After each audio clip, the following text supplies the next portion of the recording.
అంతర్జాతీయ యోగా దినోత్సవం పురస్కరించుకొని అమరావతిలోని ఉండవల్లి గుహల వద్ద యోగాంధ్ర కార్యక్రమం జరిగింది.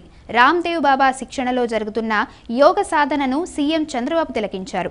వివిధ రకాల యోగా ప్రక్రియలను రామ్దేవ్ బాబా సీఎంకు వివరించారు. భారత్ను విశ్వగురువుగా నిలిపేందుకు ప్రధాని మోదీ చేస్తున్న కృషికి సీఎం చంద్రబాబు తోడయ్యారని యోగా గురువు బాబా రామ్దేవ్ అన్నారు. చంద్రబాబు తరహాలో ప్రతి సీఎం పనిచేస్తే వికసిత్ భారత్ 2047 లక్ష్యం ముందుగానే సాకారమవుతుందన్నారు.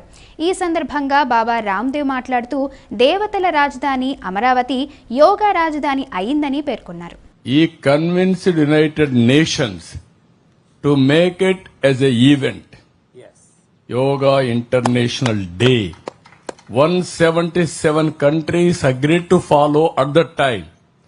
Today, tomorrow, 190 countries are going to participate in yoga.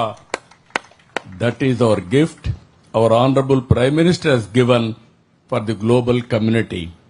You are all watching.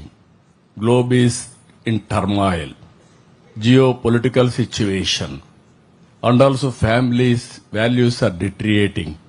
Everybody is attached to materialistic happiness.